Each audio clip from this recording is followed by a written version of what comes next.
Figure it out. Hello, this is Adam Koralik from Figured Out Productions. The following video is a video of some kind, and I hope you enjoy it. Hey guys, it's Adam here, and today we're going to be talking about this. This is an Ultra HDMI modified Nintendo 64.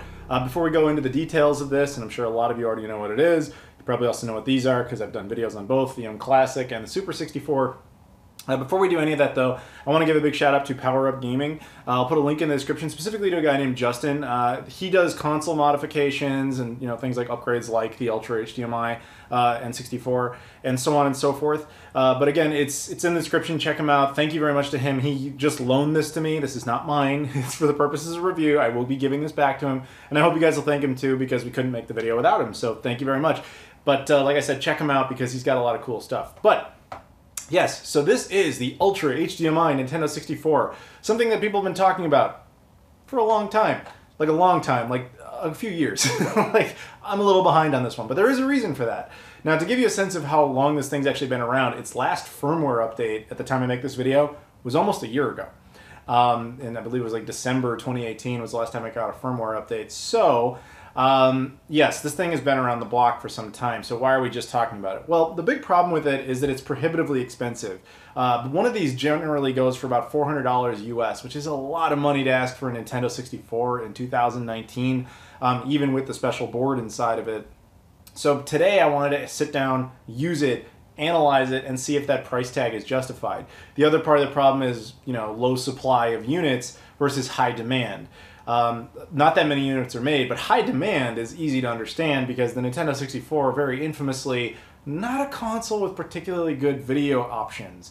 And I feel like the demand that's in there is kind of unique to the Nintendo 64 because, and if you ask me, most modern consoles from like the 6th gen onwards, most of them had some future-proofing in them that can make them still look good today. PlayStation 2 being an interesting, notable exception, but we'll get back to that. As well as stuff before the 5th generation was almost entirely 2D based, and really, as long as you got a nice clean picture out of them, like an RGB picture, which most of them supported, for the most part, you're going to be happy with what you got. 5th gen stuff is very early 3D content, and a lot of them are very mixed on how well they aged. But the other part of it is with 5th gen content, most of the consoles are graveyard consoles. Most people don't really care about making the Amiga CD32 look amazing. People just kind of don't. So there's only a couple of the big consoles that people do care about, which would be the Sega Saturn, the Sony PlayStation, and the Nintendo 64. The Sega Saturn has RGB output, and it actually offers you a pretty clean picture. There's certain things you can do to it to enhance it. It's never going to look perfect, but at the same time, let's keep it real. The Sega Saturn fan base is not actually that high. PlayStation, on the other hand, should be astronomical as far as the amount of people that are requesting it, but the other thing with that is the PS1 has a ton of different options as far as how to play it, even without anything special. You can play it natively on a PlayStation 2, you can play it natively on a PlayStation 3. If you want to, you can hack one of those PlayStation Classics and just have every game ever with native HDMI output. Like, you don't have to go through all the rigmarole. But the Nintendo 64, not so much. It kind of is in a perfect storm situation of being a popular console that a lot of people loved. It has a lot of exclusive content on it. It has terrible video output options. And here we are in 2019, like the nostalgia generation that wants to be able to revisit their childhood. So that's why random things like the Super 64 exist. And yeah, so why is that? Like, why do we have so many bad options and then slight options, if you will? The Nintendo 64... Sadly, when Nintendo built this thing, they did not put much foresight into this. They didn't really think about it in the future. So all they really gave you was 3 options. RF, composite, which was the one that came with, the yellow ones, and then S-Video. Now, S-Video was the best option available of those 3. It was basically composite, but it split the color from the contrast, so you got a slightly sharper picture. But that was it. This is kind of unforgivable that they didn't include RGB in these things because RGB has been around in game consoles for like a decade before that. The Sega Master System had RGB out of it. Sega Genesis had RGB. Hell, even Nintendo's own Super Nintendo had RGB out of it, but for some reason they didn't put it in the Nintendo 64. That was unfortunate. Now, as we later learned, RGB in a Nintendo 64 helps, but only slightly. The thing about the Nintendo 64 that I think is thematic when it comes to its video quality is every single upgrade improves it, but only slightly. And that would be the first example of that is S-Video. said, slight improvement, upgrades slightly. So for years, that was kind of the best way you could go about it with the Nintendo 64 until such time as we got, most people were settled with this, we were fine with it, because you're playing it on a CRT, you're playing it when it's the, you know, the pinnacle of video game technology, right? So we all remember it this one way, and it was fantastic. But as time has gone on, the N64 did not really age well for reasons previously stated. And then when you get into modern televisions, if you try to connect it right away through composite cables, you're going to notice immediately it looks really bad. And there's multiple reasons for that, but one of the big ones is the console really only outputs 240p, with some exceptions of native 480i, but for the most part it's 240p. So when you connect it using composite cables, most TVs these days cannot understand 240p. They interpret it as 480i. So what does that mean? It takes a small signal that's a continuous image. That's what the P stands for. It's progressive. It's a continuous image of data. Whereas 480i, the I stands for interlace, meaning essentially what you have is half the image, then half the image, then half the image, then half the image, and they just kind of keep turning on and off. And that results in a flickering effect that the human eye, because of persistence of vision, interprets as one image all at once. But if you really look at it, you can see these extra lines and things you didn't need to see. So essentially, by adding this to a modern television setup, you're introducing new visual problems that never existed there in the first place. So then we started getting into things like scalers and adapters and all that kind of stuff to help alleviate the problem. You know, adjust the resolution before it gets to the TV, thus making it look a little better or slightly improved. As time went on, we eventually got to the point where people were doing RGB mods for these things. In fact, my channel's been around for so long. Back in like 2012, 2013, whatever it was, I actually got an RGB modified Nintendo 64 back when barely anyone could do that mod and when you needed specific versions of a board to do it. And I did it, and my consensus was, cool, we've got RGB, we got better colors. It's improved slightly. It was a slight improvement over the previous version. And then eventually after that, like, I got things like the FrameMeister, and I was able to connect it to RGB, and it's like, oh cool, so now that thing will do the deinterlacing, and it'll be even better. It was an improvement, only slightly. And now, within the last couple of years, we've had a few different options. One of them obviously being the Ultra HDMI and 64, but for base stock units, we had a new option, which was things like the Super 64. The Super 64, I did an entire video on this thing. It's basically an HDMI dongle you connect to a stock N64. It taps into the S-video signal and it outputs HDMI. Pretty basic, but it has this important feature on it which will be very relevant called buffering. It's a little switch you push and it just kind of buffs out the image a little bit. And then if you get a complementary device such as the mClassic or the mCable, that will do a whole lot of work. Now, I've been drinking the mCable, mClassic Kool-Aid for a long time, really since I first got one, like a year and a half ago. I put up my first mCable review. And the mCable, in case you're not familiar, it's basically much like the mClassic, is essentially a post-processor for video signals. Anything it interprets, it gets, it enhances. It upscales the resolution, it does anti-aliasing, it does color enhancement, it does a whole bunch of stuff to basically make the image look better, and it does it with very little, if any, lag time. I believe their website says something like 0.2 ms, microseconds, or milliseconds, whatever it is, of lag introduced. In other words, basically nothing. So that's an impressive feat, but how does it work with the Nintendo 64? Even back a year and a half ago when I first got the mCable and I was drinking the Kool-Aid the hardest on it, looking at everything and how much it improved stuff, I ran it with the Nintendo 64, I ran it with an RGB N64, through a FrameMeister, through the mCable. Improvement was slight. It's just the same consistent type of tone. That's the theme of the Nintendo 64. So when you take something like this and then add the mClassic, if you have the buffering mode on, you actually have kind of an impressive feat, but at the same time the colors aren't as good and the signal isn't as clean as it could be on something like a native HDMI N64. Ah, see where we're going with this? Now this thing, as far as ease of use, it's solid. Like I said, Justin did an amazing job on this thing. The modification is quite clean. On the back, there's a micro HDMI port right there. Just plug and play. All these boards that are coming out are all these micro versions. And I was kind of alluding to this before, but the boards that are coming out are for very specific consoles. There's one for the Dreamcast, which I've done an entire video on. I'm happy that that one exists, although the Dreamcast is one of the consoles that didn't exactly need it, but I'm glad they did it because it does actually help under certain conditions, which we'll kind of get back to as well. There's one for the Wii. I have not used that one, but a lot of people swear by it.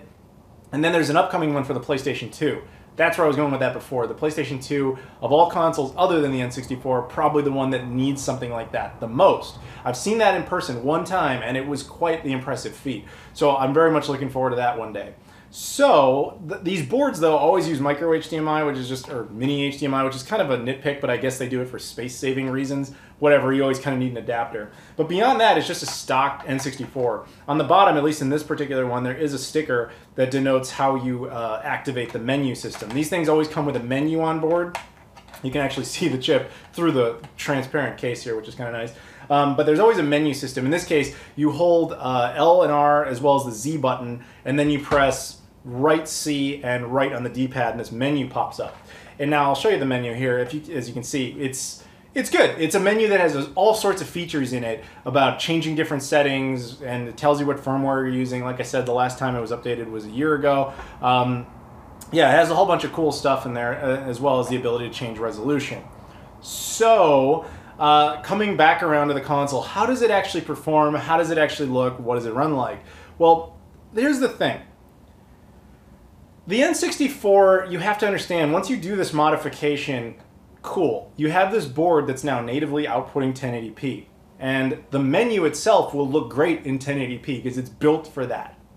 But the games themselves were not. They were built for 240p and in a handful of cases 480i. So what you're getting is much better colors. And you're getting a much cleaner direct connection as opposed to having to go through all these like scalers and so on and so forth. But you're also blowing up the original resolution so much that, much like the Dreamcast HDMI mod that I mentioned before, you start exposing stuff in the background you were never meant to see. In other words, it creates a lot of pixelization and a lot of random lines that you didn't originally notice because you couldn't. It's like it's so clean that it exposes problems, if that makes any sense. And that's basically exactly the same situation here. Now, people are swearing up and down by this, for the most part, and then you have a lot of people who are like, I can't tell the difference. But look, there is no great solution to this problem, but I do have kind of a band-aid that we'll get back around. But before we go into that, let's talk a little bit about what the differences of these type of options can actually look like. So, footage time. This first up, right here. This is the Nintendo 64 running native with composite. Again, the yellow cables it came with. It's just captured directly. This is Super Mario 64's main menu, where you play with Mario's face. Probably the most recognized aspect of Nintendo 64 gaming is this particular imagery. So, like I said, you can upgrade to S-Video.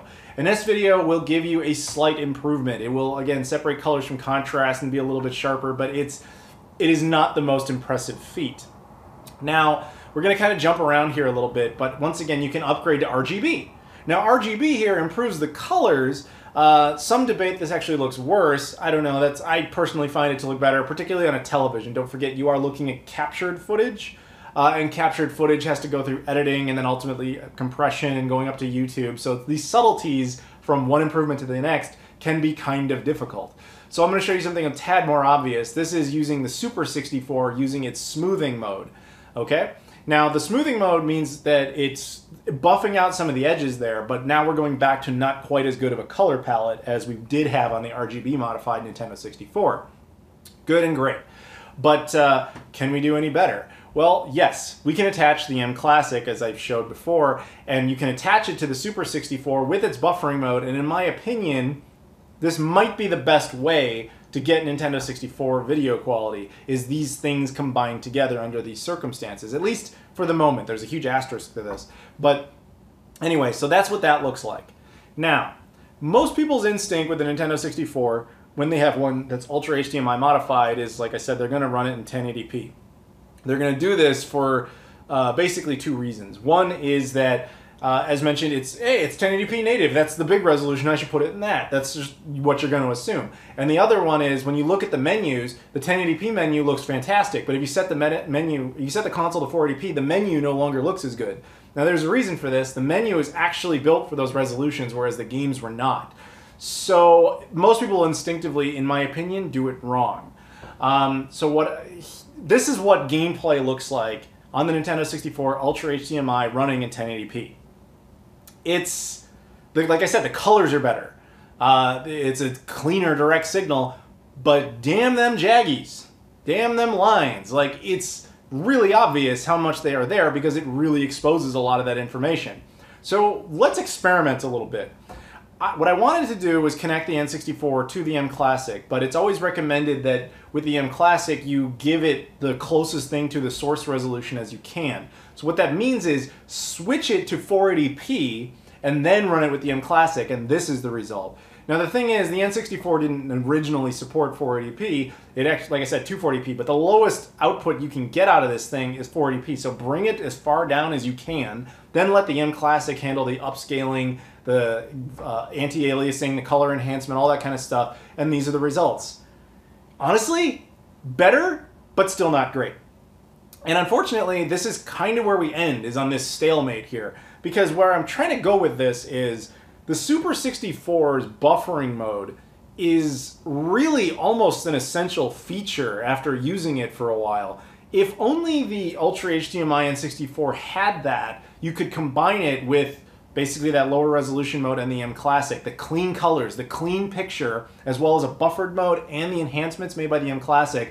I don't know if it would even be possible to do any better than that, short of building an mClassic inside of the Ultra HDMI or something like that. But we don't have that option. So what I'm hoping, and I don't know if this is possible, but I'm not, because I'm not an engineer, but what I'm hoping is that at some point this gets yet another firmware upgrade. And one of those things is to essentially replicate the effects that the Super 64 has with its buffering mode. And I'm sure there's a whole lot of people out there who'd be like, dude, are you seriously suggesting that the Super 64 is better than the Ultra HDMI unsubbed? No, that's not what I'm saying. I'm saying under the right circumstances, they each have advantages and disadvantages as far as video output. Set aside things like pricing and convenience. I acknowledge this is a million times more convenient and this thing is a million times more expensive. But I mean, well, convenient for a stock N64. This is convenient as far as just plugging and playing, right? I get it. But when we're talking about just the video quality, this thing cannot have nearly as good of color or direct clarity as this thing, the HDMI modded console, can ever have. They just can't, because it's using S-Video as its source. But because it has that buffering mode, it's much better with the jagged edges. This, on the other hand, exactly the opposite problem. What this has the potential to permanently solve that problem by adding some additional anti-aliasing, possibly, or the buffer mode, whatever. I mean, again, I'm not an engineer, but whatever they did exactly with that algorithm, that hardware, if that's possible to replicate on that chip, they should do it. Because then you combine that with the mClassic. Again, we're now talking about more stuff you have to add on. But if you combine all those things together, I would really like to see what that looks like. Because that would be astonishing. Getting good colors, good direct clean image, and a nice buffed out image that doesn't look so damn heavily interlaced. So if you ask my opinion, this is not currently worth the money. It's good. It's an improvement in some ways. And especially, but the other key factor of that is you got to have one of these. You have to have an mClassic to really get the benefit out of either. Otherwise, it's a completely different ball game. Because if you take the direct comparison of a Super 64 right here, this is what that runs like compared to the direct output of the Ultra HDMI N64 in 1080p. These are the differences. You know what I'm saying? Like, it's the mClassic is still continues to be kind of an essential piece to this puzzle. In my opinion, it helps, but it doesn't solve the problem. And I don't know if it's ever going to be possible to solve the problem, because, like I said, the theme here is every time you get an N64 improvement, it's a slight improvement.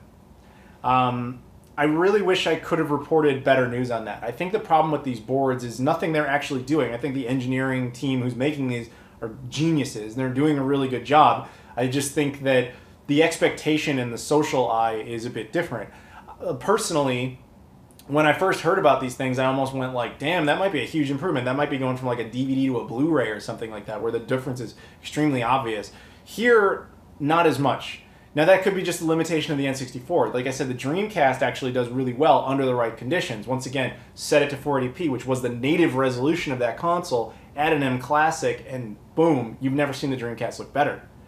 But the N64, not quite the same case, only because it doesn't have any sort of buffering. And the anti-aliasing of the mClassic can only do so much with that particular source of data. So, you know, I'm just hoping that at some point this thing can get a firmware update that somehow fixes that. I think that's the best option you have at this point. Aside from, I know people bring up like emulators and stuff, but that's a different discussion. Either way, I'm very appreciative to have been able to try this out and give my feedback on it. Hopefully this is interesting to you guys. If you can, please check out Power Up Gaming on modifications like this or any of the other stuff that he's been working on. Thank you guys very much for watching. If you could please like, comment, subscribe, check out all the social stuff in the description. I really appreciate it. Thank you very much. I'll see you all later.